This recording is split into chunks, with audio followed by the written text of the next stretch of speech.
Hello, welcome to How to Start Your Memoir. Thank you for joining me for this hour, roughly, long class on how to figure out what to say, how to say it, and why you would even want to write a memoir. So we do discuss that piece of it as well.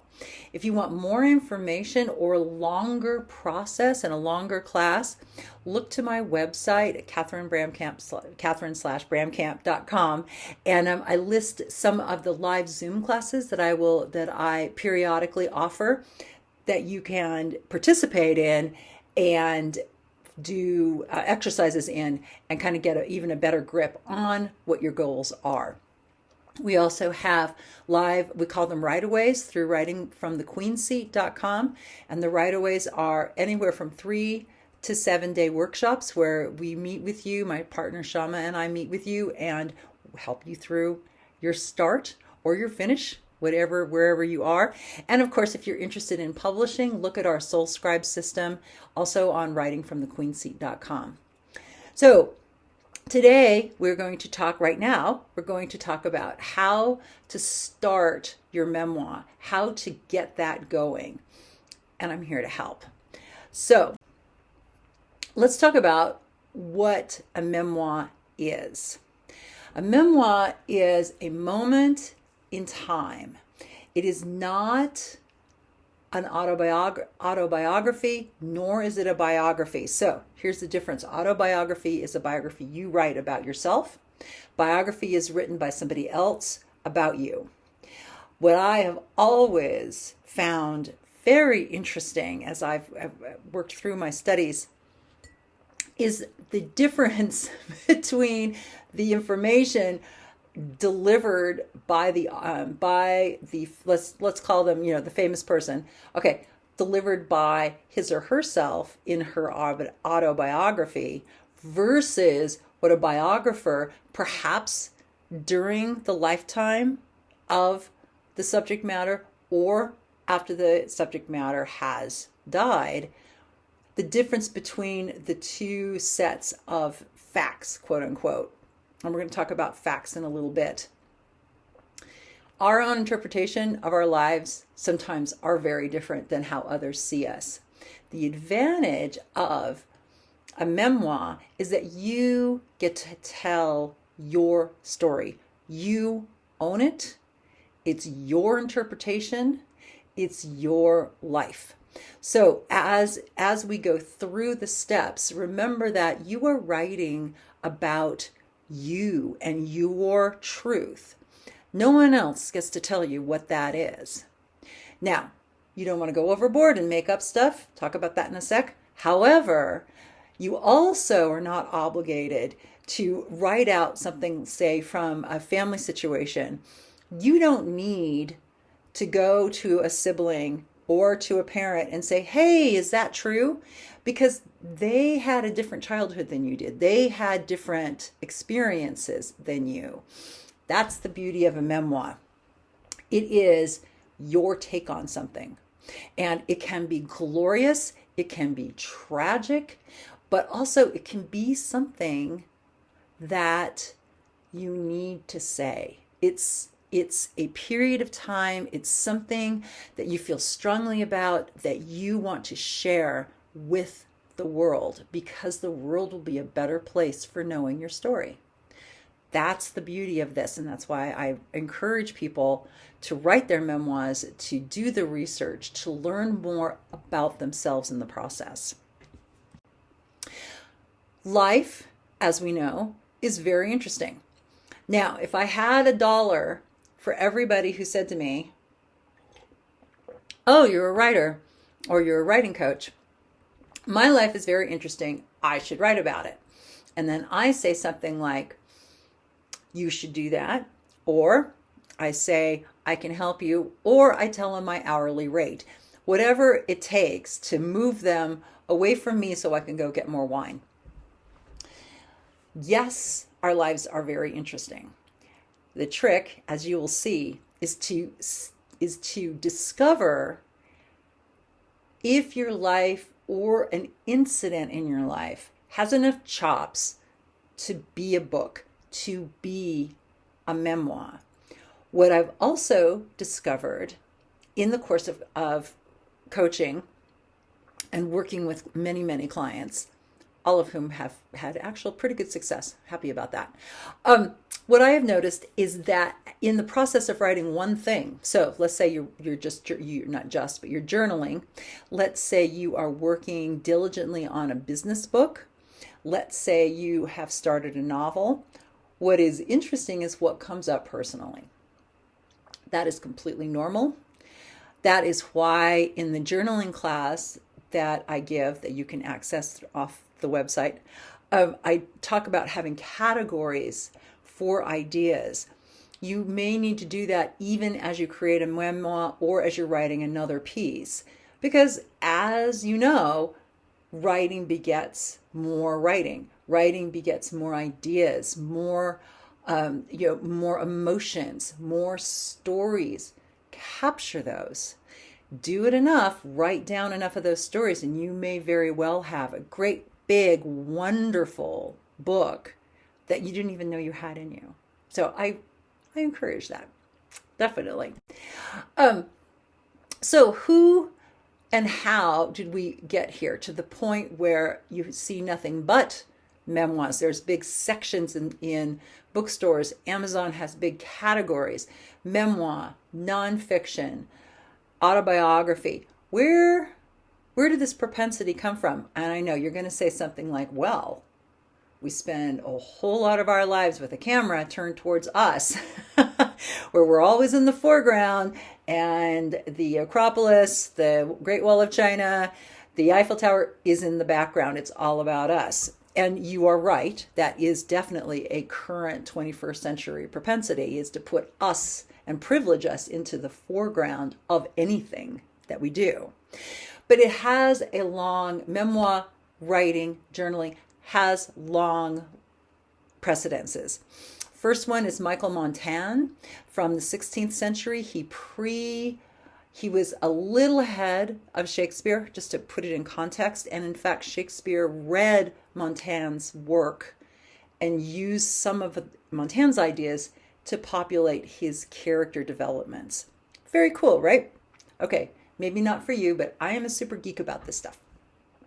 Montaigne wrote, let's start with, keep with Montaigne. Montaigne wrote and created his own literary genre. He was a lord, so he had money, which is very helpful in 16th century France. He also was part of the political climate. He was a tax collector. He managed his estate. He had to weigh in on the politics of the day because it affected him. And he had enough. After about 20 years of this, he said, I'm going home. I'm gonna set myself up with a marvelous study and bookcases, and I've got a big enough estate where I'm on one wing, I've got my lovely wife in the other wing, and my mother-in-law in the middle of the house. I choose to be over here in the West Wing so that I can work in peace. And he did. He spent the next 20 years figuring himself out, writing personal essays, writing memoir, based essays, and always asked the question, what do I know? He was one of the first, along with, as you would expect, Socrates and Aristotle, but he brought it up, made it modern at the time, and said, what do I know? He was very curious, which is a feature of exploration and writing in memoir and in your journal, is to say and think, what do I know about this? Here are quote facts. What do I know about this? How did it feel, quote unquote, feel to me at the time? Which is another good way of approaching memoir. Here's what happened. So you write down what happened. But now, how did that make you feel? Where were you? What were your emotions about something? Montaigne was one of the first popular writers to really explore that. Next up, Samuel Pepys. That's how you pronounce that. Next up, Samuel Pepys. He was a writer right after Shakespeare. So he was writing in the 17th century, 1600s. And his journals were never meant for publication, which is probably good in his lifetime, because he spent a lot of time dallying with the local girls. Not very PC, very much not Me Too, but that's who he was. He, however, had a great descriptive talent. He described the plague in 1664-65 in London. At one point, it's obviously I remember it because it's so evocative. He gets into a carriage, the driver greets him, they drive halfway to Pepys' house, and the driver drops dead from the plague. It went that fast. And Pepys just was shocked, to his credit, and fortunately did not succumb, nor did most of his family members. But he stayed in London. He didn't abandon London. He also describes the war. Pepys worked for the government in the docks, managing the incoming imports and exports. He described the Great Fire of London. Without his work, we would have less to work with historically. So you can think of your memoir and your journal entries as a piece of that. What are you experiencing historically? Yes, we have many, many, many photographs. We have maybe way too many photographs, but we don't have the emotions of it. And I talk about that in my longer class for journaling. Writing about travel, let's say, or writing to figure out what you want to do creatively, you need to write it out. I have travel journals and I have photographs, both. I need both because you can photograph musicians playing in a little courtyard in Barcelona, but you can't capture what that sound was like, what it was like to go around the streets to find where the sound was coming from, and then discovering it as a happy accident. Those are the kinds of things that you get to write and express, and those are the things that enhance all of our understanding about the world and about history. So you are not alone in what you want to write, but you are unique in how you write it. Let me give you permission for that. Now, what are the markers for a memoir? So there's about 3 pieces: narrative arc, a moment in time, and change. So let's talk about the narrative arc. Narrative arc means there is a beginning, a middle, and an end. That is critical as you start evaluating some of your stories or some of your memoirs. If you look at, and when I say memoir, so you're going to look at 80 to 120,000 words. So you don't have to look at the 5 words you just scribbled down and say, oh, I don't know, there's no beginning, middle, or end. It's just a sentence. It'll expand, and you want to look at that. Do you have a story? Did you start here in one spot and work your way into the middle, work your way out to the other end? A memoir is a moment in time versus an autobiography, which is the whole darn saga. And the advantage of a memoir is that you can write a memoir, you will survive the memoir, so you can continue to discuss the memoir. If you're writing an autobiography, the end of the autobiography, the end of the story is the end of you. You may want to consider that. That's why I like memoir a little better. Now, here's why I even bring up this particular author, James Fry. He wrote a memoir. No, he wrote fiction. Sorry. He wrote a fictional story about drug use and going to jail, and this character finally redeems himself. Oh, it was just wonderful. Maybe not so wonderful. So he sends it off to an agent, and the agent says, well, this is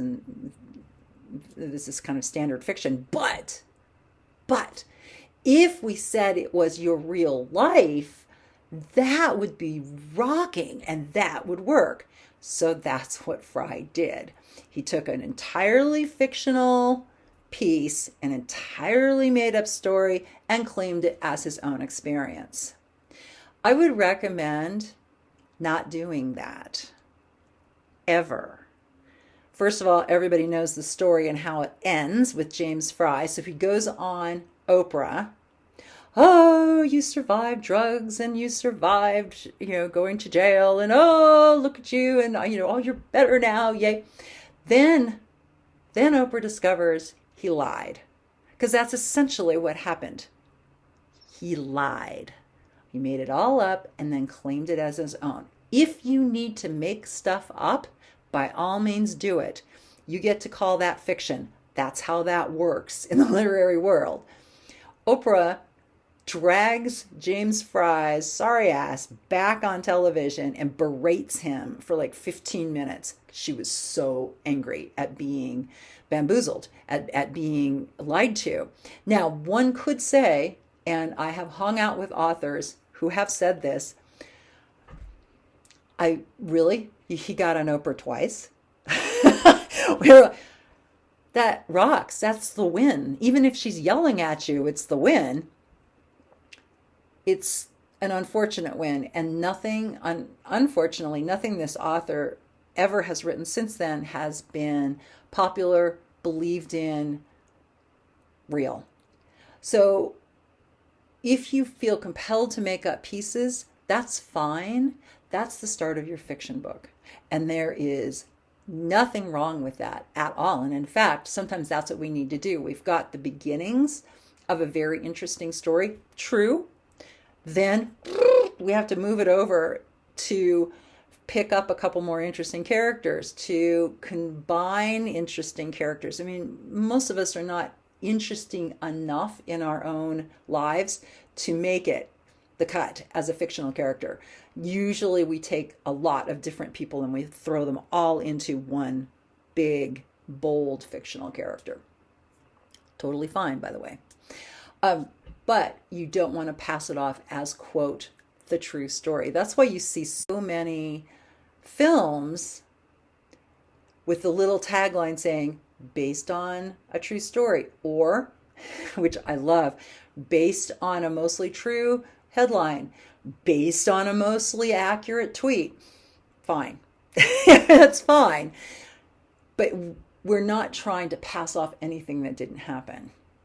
Now, you also have a narrative arc where you've got very talented and very unfortunate writers. So somebody like a Frank McCourt and his brother has the advantage of being Irish, destitute, and following the immigrant path.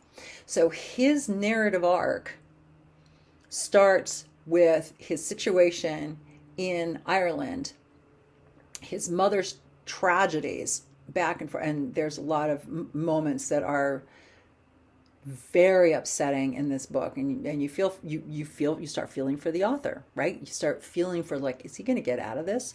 His goal, the arc of this story is, here is where I am. It is not a good place. I am unhappy and I need to get out. And he makes it, as he matures, makes it onto a boat. The boat goes to New York City. He's with his brother, one of his surviving brothers. See where this narrative went? He's with his brother, and the two of them literally jump ship because they know they can't make it through immigration on Ellis Island, that they will be turned back. That's the end of the book. That's the end of the story. That's his win. He goes on to write more books, lectures, becomes a professor. Everything turns out for him. Yay, Frank. The memoir part is, I started here and my win is here. So that's where you're going to look for that pattern in your work, so that you have a framework, and then you can build your memoir within that framework. Here's another way of looking at it. Say you're a moment in time So a friend of mine, Allison Wright, is a photographer. She photographs women and families in disappearing cultures.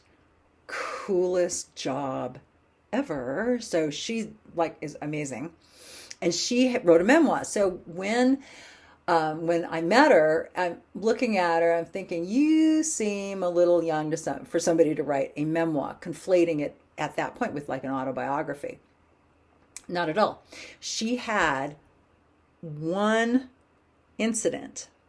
In this case, she was on a bus in Laos or Cambodia, which, the borders crossed. She's on a bus on a windy road. Bus turns the corner and gets a head-on collision with a lumber truck coming down the hill. So the lumber truck had velocity and weight in its favor, smacked into the bus, almost killed Allison. In fact, it would have killed her. She was a mess with about 72 hours of no medical help until they could get her wasted body to Thailand and into a hospital where she could start getting stitched back together again. That's the deciding, as we say, that's the the incident, the generative incident in the memoir. And the memoir is specific to her healing. That's it. It's just that part of her life. She has survived, as you can imagine, since we met after she was done with the memoir. She survived, went on, wrote the memoir, published it, and then spoke about the memoir as well as her continuing work in photography. So that her work is a good instance and a good example of, I'm young. She was only in her 40s at the time. I'm young. Here's what happened. And the end is survived, did reach my goal. Her goal was to heal enough so that she could climb Mount Kilimanjaro, and does. And I'm thinking, I can't even do that if I am healthy, but yay for her. That's the end. So you can look at your memoir as, oh, we had this happen, perhaps in the family. We'll talk about that in a sec. What happened, and then how did it end? So look for that. The other piece that you want to use as an evaluation tool as you're looking at your memoir is, did you change? In literature and in the stories that we tell as humans, because we are storytellers, that's more than opposable thumbs. That is a designation of humans. We tell stories. We make stories for everything because we are always looking for meaning. That's us. Looking for meaning. Creatives are very big into meaning, and we talk about that in the journaling class. That's what you're going to look for in your memoir. Did you change? Was there meaning to this experience? Which is where we're going with this. So if you're Allison and you had this accident, what changed as you went forward? For her, the change was she was not going to be able to heal all alone. She was used to being independent. She was used to doing it all herself, but she ran up against a situation where she had to depend on other people. Big change, right? In The Glass Castle, Jeanette Walls discusses her childhood, and her change in this book that this book generated is she comes from a peripatetic family who her parents were always skating on complete and utter destitution, but always promising more. And Jeanette grows up in that environment and gets out of it. Sorry, spoiler alert. She becomes a successful person, and her parents don't. She changed past them. That was her journey in this book. So look at how you change within that story. And the reason for that is that's the hero's journey. That's endemic to all literature. You want to have your person, your hero, your heroine change during the course of the adventure. That's what you're going to look at for your memoir. Okay, so how do we get started? Because you're thinking, all right, I got it. Tell me more. Look at all sorts, and I'm going to talk about how to do this in a second. So you take single incidences. So you might want to journal for a couple of days while you figure out what were some of the inciting incidences in your life that pushed you one way or another. Write about that for a little bit, 10 minutes, 15 minutes, return to it, write about it a little bit more, see how much energy there is in it. You may have a number of false starts. So you may write about something, the day you lost your stuffed bunny, the day the dryer ate your favorite blanket, the day that you thought you met the man of your dreams, turns out no. Write about those. You may have something really interesting. It may come to nothing after working on it for a couple of days. That's okay. That's just starting. So let me give you permission to look at it and look at what you've written and say, meh, not interested in that. The advantage is you did get it out of your system. So if there was something that was annoying or that was intense for you and you managed to rise above that just by recording it, that's the win. It's a big win, actually, in the process of doing this. So that's strictly narrative writing. Another way of approaching your memoir is to create what we call mind maps and or timelines. They're interchangeable, roughly the same kind of process. What you do there is, instead of writing a narrative, you get a big piece of paper, get as big as you need, because you're going to be filling this in with more than just what you see here. Start mapping, literally mapping out your life. I was born, went to preschool, went to college, got married again, had a kid. Start sketching out. Perhaps there's dates, perhaps there's places. In that space, as you're mapping it out literally, what were some of the emotional events? Okay, so you have the wedding, let's say. What were preceding that, just before we get to the wedding, before we pull up to the chapel, what happened, 24 hours before that? Is there a little detour? Was it the hangover? What possibly happened before that? Because eventually what's going to happen is that your mind map is going to explode with all sorts of additions. Our lives are not linear. We start linear. We think that that's how it's supposed to be, right? We're told that's how it was supposed to be. I don't think as much now, but back in the 50s and 60s, that was the message. You grow up, you graduate from high school, depending on your family, you go to college, you graduate from college, you get married, you buy a house, you start a family, you get a job for life, you retire. Okay? Fortunately, that's not the trajectory anymore. Actually, I think that's an improvement. But for enough of us, that was the message. And when we look at our lives kind of scattered out, spread out, and we realize, I didn't follow I didn't follow the lineup. I didn't follow the rules. Oh my gosh. That's good, because that's interesting. So start filling in some of, it's like, oh my gosh, what really happened? What do I remember?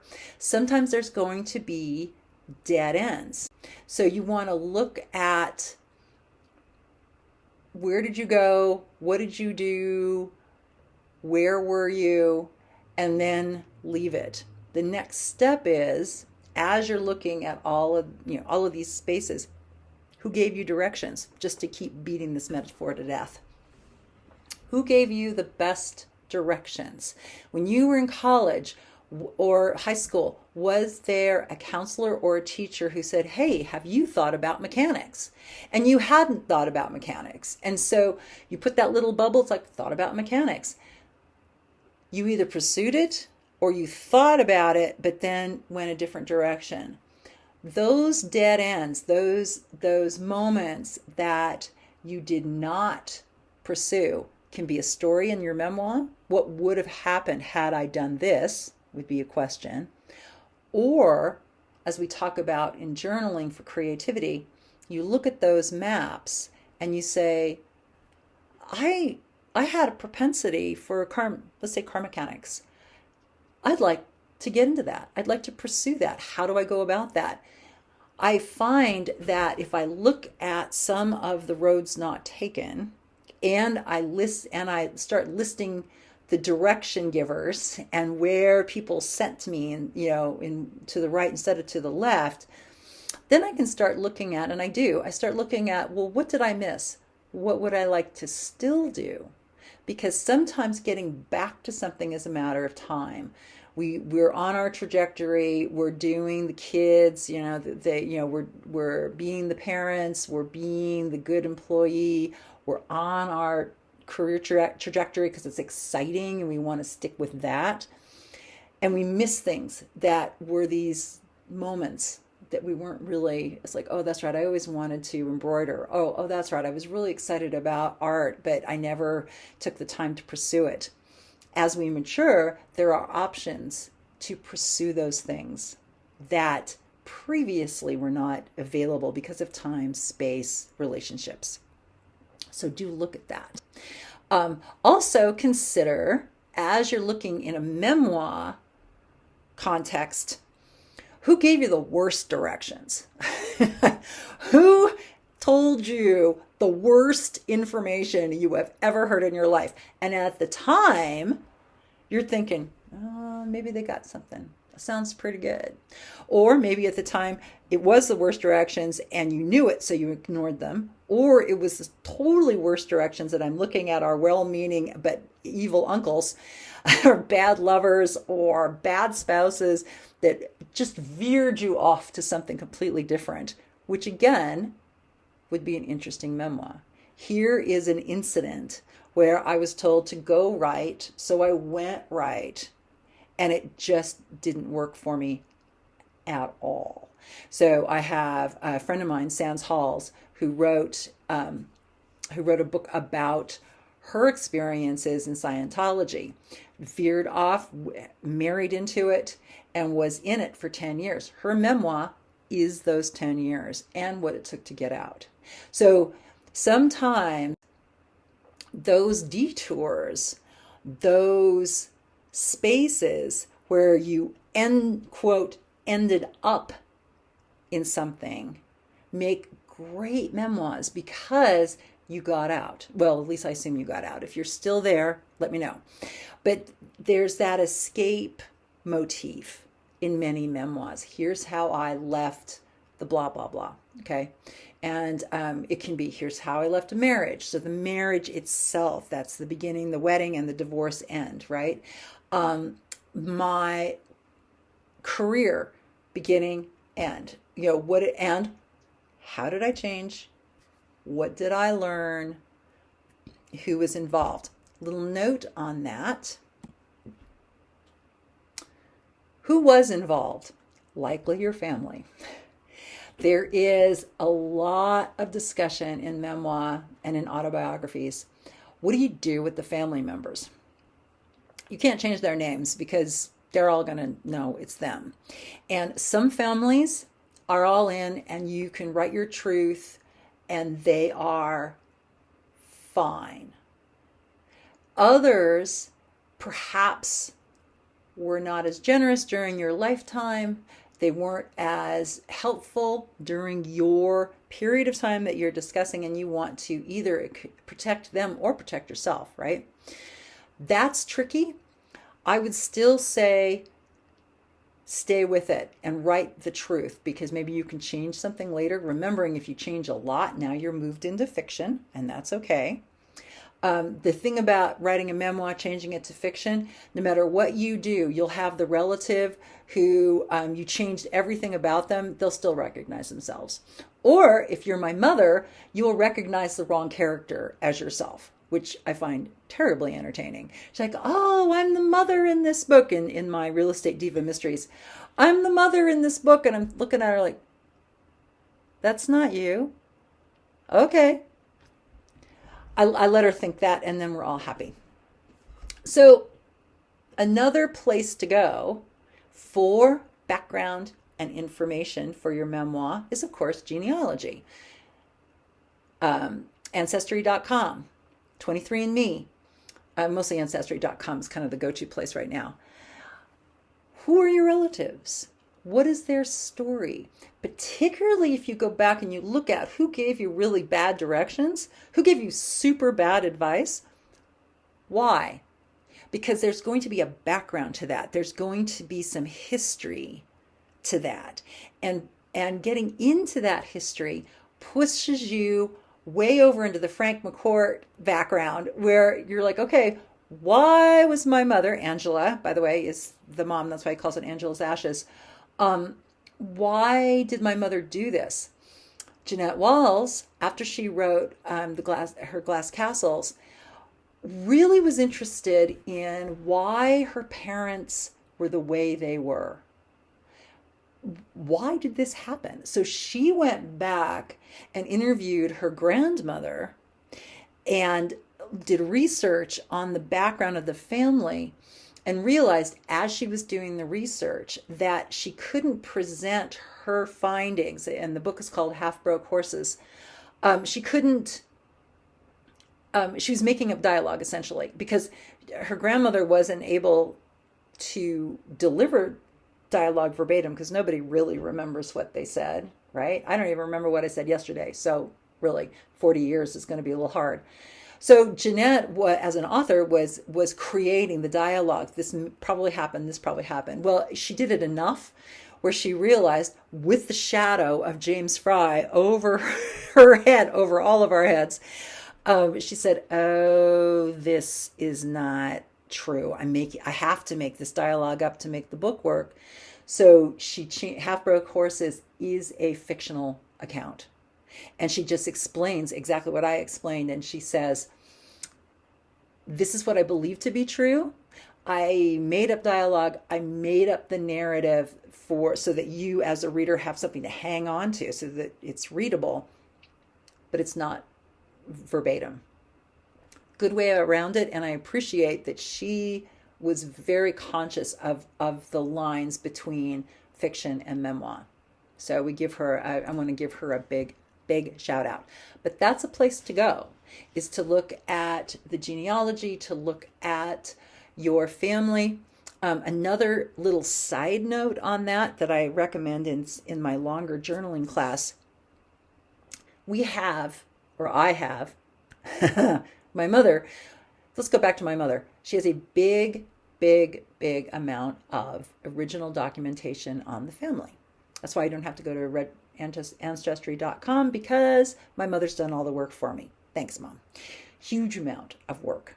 However, all of that work, all those statistics, all of that history and detail is all very well and good, but it's not in a readable form, right?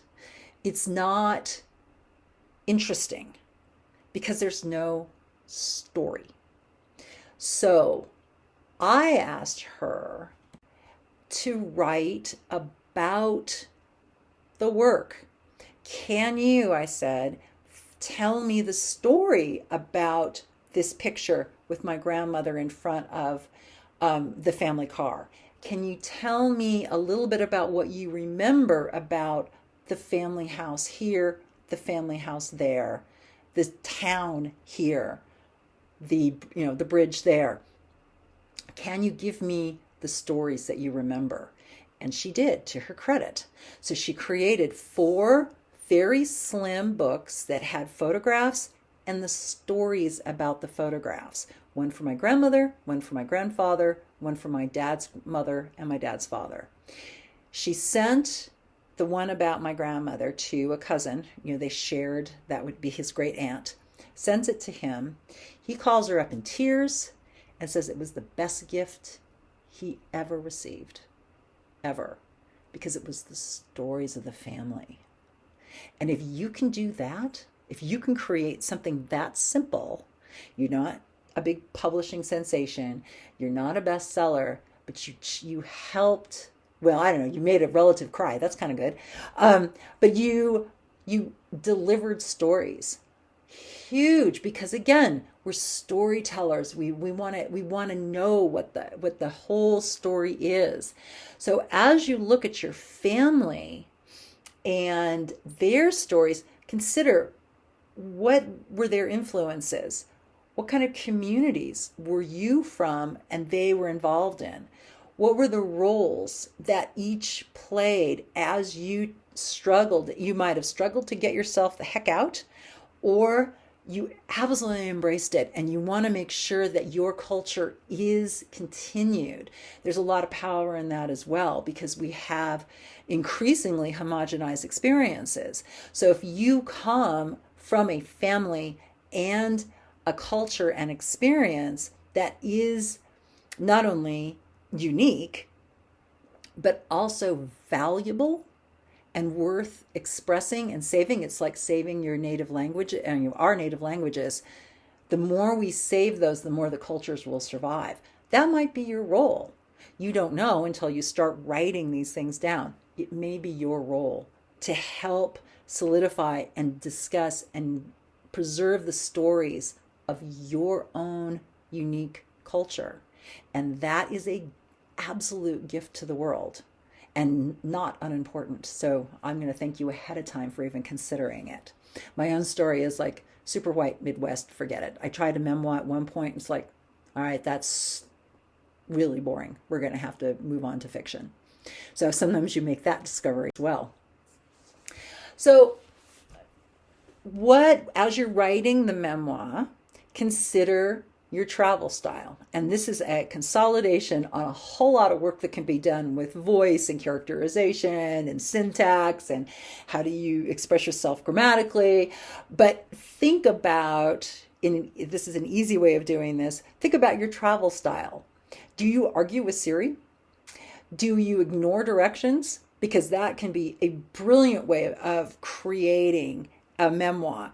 It's like, all right, I was supposed to go to A and I veered off to C, D, E, and F, and I was suddenly off in Peru and creating mystical experiences for other people. True story, one of my clients. Do you go fast? Do you drive fast? Do you drive slowly? As a friend of mine says, I drive like a grandma. I'm so cautious. My dad drove like a flipping maniac. It's amazing that I'd survived. That right there can be a whole story or trope within your memoir. How fast was everybody going in your family? Do you want to stay home? Did you want to travel? And did you recover either way, in either direction? What did you learn from that? And how did it change you? So consider some of those ideas as you go forward so that you have a rhythm to the memoir and you've got a rhythm to your own voice and your own writing. So just a quick way of doing things. I do have prompts in your workbook that you received with this class, but think about and as you're going to create, let me back up. You're going to create your own prompts, essentially. You are going to think of subjects, you're going to look at your map, and you're going to say, oh, I want to write about the time that my brother fell off his bicycle. I want to write about the time that I fell off my bicycle. I want to write about the 36 relationships that I had in college and how I survived. You don't necessarily have to write about them as soon as they come up into your head.